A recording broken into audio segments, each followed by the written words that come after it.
Good morning friends. আজকে সকাল থেকে খুব চিন্তায় পড়েছি কি রান্না করব। এমনিতে আমি খুব ভালোই শেফ, তো বিরিয়ানি বানাবো বলে ঠিক করে নিলাম। ইউটিউব থেকে সব দেখে ঠেকে কি লাগবে সব জোগাড় করে নিলাম। এরপর একটি হাঁড়িতে এক হাঁড়ি জল নিয়ে তার মধ্যে গোটা গরম মশলা দিয়ে দিলাম, তেল আর নুনও দিয়ে দিলাম সাথে। একটা বাটিতে বাসমতি চাল নিয়ে আমি ধুয়ে ভিজিয়ে রেখেছিলাম। হাঁড়িতে যখন জলটা ফুটে উঠল তখন ওর মধ্যে সাবধানে আমি মাকে দিয়ে চালটা দিয়ে দিলাম। এরপরে আমার থেকে ভারী একটি কড়াই নিয়ে তাতে একটু বেশি পরিমাণে তেল দিলাম। 8খানা আলু ওর মধ্যে ভেজে নেব। এরপরে ক্রিকেট ম্যাচ দেখতে পাচ্ছেন, চন্দ্রমুখী ভার্সেস সূর্যমুখী আলুর। এই ছক্কা ये बाबूराव का स्टाइल है। এরপরে 1 কেজি মাটনের মধ্যে একটু আদা রসুন পেস্ট, একটু দই, সাথে গুঁড়ো লঙ্কা, ধনে জিরে গুঁড়ো, গরম মশলা, এই 3টে জিনিস দিয়ে ভালো করে মাখিয়ে নিতে হবে, যেটা আমার একদমই ভালো লাগে না। এরপরে আলু ভাজা হয়ে গেলে তেলের মধ্যে গোটা গরম মশলা দিয়ে পেঁয়াজ দিয়ে দেব। পেঁয়াজটাকে ভালো করে ভাজতে হবে।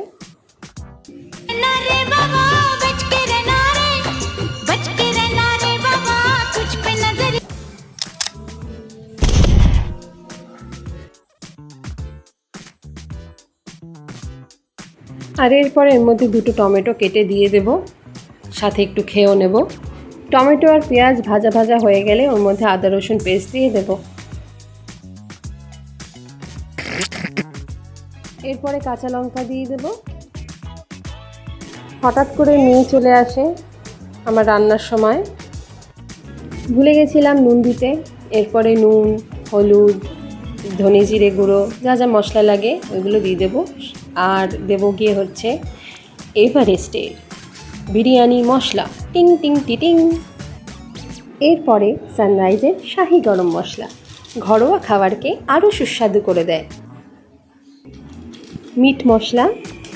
এরপরে মাংসটা দিয়ে দেব। আমি সানরাইজের মশলা ব্যবহার করেছি, আমাকে সানরাইজ পয়সা দেয়নি। আপনারা যে কোনো মশলা আপনাদের দোকানে পাওয়া যায় সেটা দিয়ে দেবেন। এটা হচ্ছে ওই জাইফল, জৈত্রি, ওইগুলো গুঁড়ো করা মশলা, ওটা দিয়ে দিলাম। এত কিছু করে সকাল থেকে খিদে পেয়ে গেছিলো, তাই একটু খেয়ে নিলাম। আপনারাও যারা আমাকে ফলো করছেন তারাও খেয়ে নেবেন কিছু না কিছু, খালি পেটে থাকবেন না। ডাবর গুলাবরি গোলাপ জল, খুবই সুন্দর গন্ধ, ঢেলে দিন একটু বেশি করে। আমি জানি না কতটা দিতে হয়, দিয়ে দিচ্ছি। এরপরে কেওড়া জল দিয়ে দিলাম। ওটাতে কেমন একটা বিচ্ছিরি গন্ধ, আমার একদম ভালো লাগে না, তাও দিয়েছি। খেতে হবে বিরিয়ানি। বড় হাতা নিলাম। এরপরে একটু ঢাকা দিয়ে চলে গেলাম আমার সন্তানদের কাছে। তারা আমাকে ছাড়া কাঁদছে না, ঢপ দিলাম। একটু এসে আমি টেস্ট করে দেখব। আমার রান্না তো ভালো হয়, সবাই জানে, আমি অত বড়াই করি না। একটু টেস্ট করার পরে যাক বাদ দিলাম। এরপরে আমার থেকেও বড় একটা হাঁড়ি নিলাম, তার মধ্যে একটুখানি ঘি দিয়ে তেজপাতাগুলো ভেজে নেব। তারপরে একটা পাত্রের মধ্যে দুধ নিলাম, তাতে মিঠা আতর দিলাম। এটা আমারই হাত, নিন্দুকেরা বলবে আমার বরের, বিশ্বাস করবেন না। এরপরে ওই দুধের মধ্যে একটু স্যাফরন দিয়ে দেব, ভালো করে যাতে ওটা একটা কালার নিয়ে নেয়। এরপরে আমি আমার হাত দিয়ে, যেটা একটু কালো হয়ে গেছে আগুনে, ওটা ভাতগুলো ছড়িয়ে দিতে থাকলাম। 1-2 করে লেয়ার তৈরি করব। প্রথমে ভাত, তার উপরে মাটন কষা, তার উপরে আবার একটু ওই দুধটা দিয়ে আবার ভাত দিতে থাকবো। ভাতটা দেওয়ার পরে তার উপরে আবার এরকম করে পুরো মাটনের লেয়ার সব দেওয়ার পরে ওই দুধটা ভালোভাবে ছড়িয়ে দেব।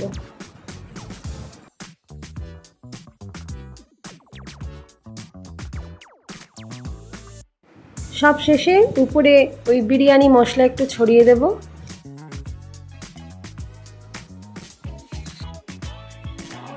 দম মারো দম।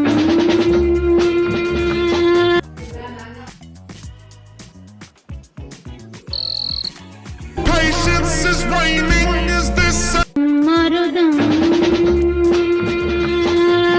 Is this entertaining? My patience is waning. Is this entertaining? Got this feeling, yeah, you know, where I'm losing all control. This is magic in my bones. 2,000 years later. Biryani ready, ইয়ে। ঢাকনাটা খোলার পর অ্যারোমাটা খুবই ভালো বেরিয়েছিল, সুন্দর, বেশ কেওড়ার জল, গোলাপ জল সব কিছুর বেশ সুন্দর একটা গন্ধ। তো সবাইকে দেওয়ার পর সবাই খুব ভালোই বলেছিল, আমিও বেড়ে খেতে বসলাম, খুব ভালোই লাগলো। ভিডিওটা এখানেই এন্ড নয়, এরপরে সত্য ঘটনা অবলম্বনে।